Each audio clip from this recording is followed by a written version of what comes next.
নমস্কার, আমি অর্পিতা। আপনাদের সঙ্গে স্বাগত জানাই সেন চৌধুরীর রান্নাঘরে।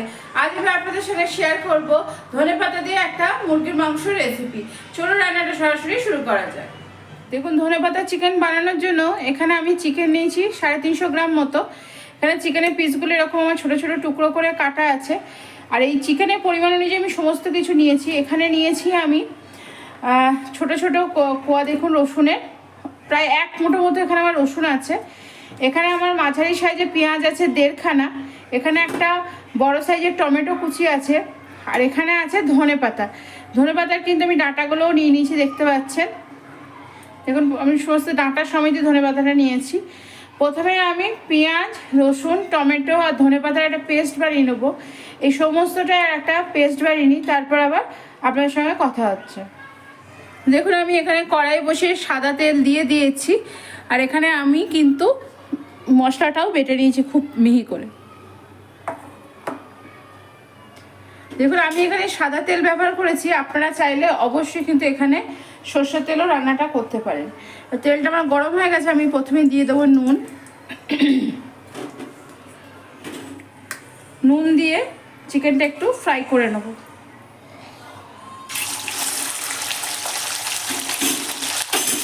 চিকেনটা আমার ভাজা হয়ে গেছে, এবার আমি চিকেনটা তুলে নিচ্ছি। দেখুন, চিকেনটা আমি তুলে নিয়েছি পুরো ভেজে। এবার আমি ওই তেলেই দিয়ে দিচ্ছি সর্ষে ফোড়ন।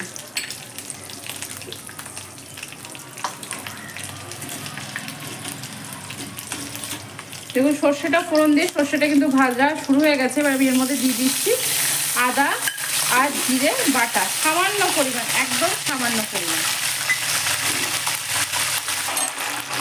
এবং আদা জিরে বাটা দিয়ে হালকা করে ভেজে নিয়েছি। ভেজে নিয়ে আমি দিয়ে দিচ্ছি এখানে ধনেপাতার পেস্টটা, যে মশলাটা আমি বেটে রেখেছিলাম। মশলাটা দিয়ে ভালো করে তেলের সঙ্গে মিশিয়ে নিচ্ছি। আদা জিরেটা দেওয়াই আছে তেলে, তার উপরে খুব ভালো করে মিশিয়ে নিচ্ছি এটা।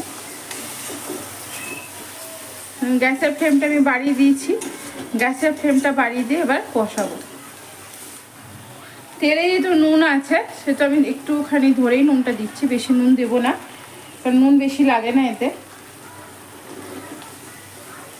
এটাকে খুব ভালো করে এবার কষাতে হবে। ধনেপাতা চিকেনে কিন্তু রসুনের পরিমাণ সবসময় বেশি দেবেন, আর অবশ্যই কিন্তু সর্ষে ফোড়ন দেবেন। সর্ষে ফোড়ন দিলে বেশি ভালো লাগে খেতে ধনেপাতা চিকেনে। দেখুন, মশলাটা আমার খুব ভালো করে কষানো হয়ে গেছে। পুরো তেলটা আমার ছেড়ে আসছে মশলাটার থেকে, দেখতেই পাচ্ছেন।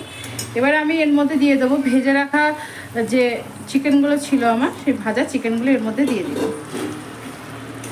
ভাজা চিকেনগুলো দিয়ে গ্যাসের ফ্লেমটা কিন্তু একবার বাড়িয়ে একবার কমিয়ে আবারও কিন্তু খুব ভালো করে কষিয়ে নিতে হবে। দেখুন, ধনেপাতা চিকেনে কিন্তু ধনেপাতা রসুনের পরিমাণ কিন্তু বেশ একটু বেশি করেই দিতে হবে আপনাদের, তবে কিন্তু এটা টেস্টি হয় এবং এটা খেতে অপূর্ব লাগে। অবশ্যই একবার ট্রাই করবেন বাড়িতে। এবার চিকেনটা দিয়ে ভালো করে কষিয়ে নেব। দেখুন, এখানে কিছু আমি কাঁচা পাকা লঙ্কা দিয়ে দিলাম। আপনারা যারা ঝাল খেতে ভালোবাসেন তারা ধনেপাতার সঙ্গেই লঙ্কাটা বেটে নেবেন, কিন্তু এটা ভীষণ ঝালও কিন্তু মাংসটা ভালো লাগে না। তবুও যারা ঝাল খেতে ভালোবাসেন অবশ্যই বেটে দেবেন। আমি এটা গোটাই দিলাম। দেখুন, আমার চিকেনটা খুব ভালো করে কষানো হয়ে গেল। তেলটা কিন্তু ছেড়ে এসেছে, আর কড়াইয়ের নিচেও দেখুন লেগে যাচ্ছে না, এত সুন্দর করে কষানো হয়েছে চিকেনটা। এবার আমি চিকেনটার মধ্যে দিয়ে দিচ্ছি মিক্সি ধোয়া জলটা। চিকেনটা একটুখানি জলে ফুটিয়ে নেবো, জল দিয়ে। চিকেনটা একটুখানি জল দিয়ে এবার ফুটিয়ে নেব।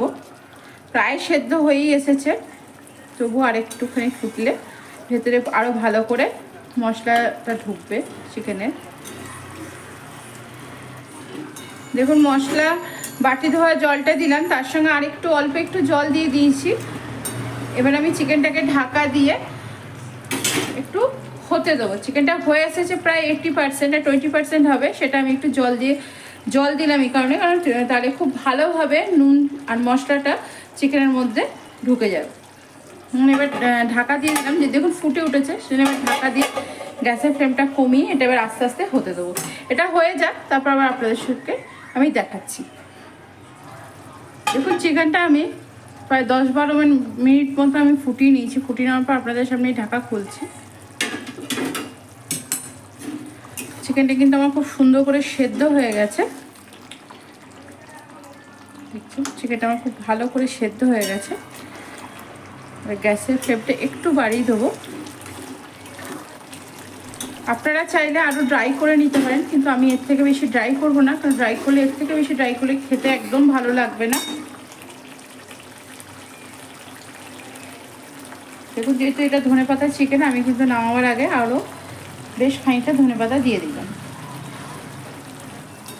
গ্যাসের ফ্লেমটা কিন্তু আমি বাড়িয়ে দিয়েছি। ধনেপাতাটা দিয়ে একটু নেড়ে নেবো। ধনেপাতাটা দিয়ে আপনাদের যদি সমস্যা না থাকে তাহলে আপনারা দিয়েই নামিয়ে নিতে পারেন, কিন্তু ধনেপাতা দিয়ে একটু ফুটিয়ে নিলে কি হয়, দাঁতে ঢোকে না। যাদের দাঁতের একটু সমস্যা আছে তারা এইভাবে খেতেও পারে, ধনেপাতাটা নরম হয়ে যায়। এখন এবার আমি গ্যাসের ফ্লেমটা অফ করে দিলাম। অফ করে দিয়ে একবার ঢাকা দিয়ে রাখবো। ঢাকা দিয়ে রাখার পর আপনাদের আমি ঢেলে দেখাচ্ছি। দেখুন আমার রেডি হয়ে গেল ধনেপাতা চিকেন। ধনেপাতা চিকেনে আপনি যত কমই তেল দেবেন, সমস্ত তেলটাই কিন্তু উপরে উঠে চলে আসে। এটা যদি আপনার না হয়, পুরো তেলটা এইভাবে ছেড়ে না আসে, তাহলে কিন্তু পারফেক্ট হবে না। আর এটা যদি পারফেক্ট আপনি কষিয়ে করতে পারেন, পুরো তেলটা কিন্তু এইভাবে ছেড়ে আসবে। আর ধনেপাতা চিকেনে কিন্তু তেল ভীষণ অল্প লাগে। আপনারা হয়তো খেয়াল করেছেন, আমি কিন্তু বেশি তেল দিইনি। দেখুন রেডি হয়ে গেল আমার ধনেপাতা চিকেন। আজ আমি আপনাদের সঙ্গে শেয়ার করলাম ধনেপাতা চিকেন। ভীষণ সুন্দর খেতে হয়। আশা করি আমার ভিডিওটি আপনাদের ভালো লেগেছে। যদি আমার ভিডিওটি আপনাদের ভালো লেগে থাকে, অবশ্যই লাইক, শেয়ার, কমেন্টস করতে ভুলবেন না। চ্যানেলটিকে অবশ্যই করে সাবস্ক্রাইব করবেন। চ্যানেলটিকে সাবস্ক্রাইব করে আমার পাশে থাকবেন। আজ এখানেই, ভালো থাকবেন, সুস্থ থাকবেন, আনন্দ থাকবেন, অনেক অনেক সুখে থাকবেন।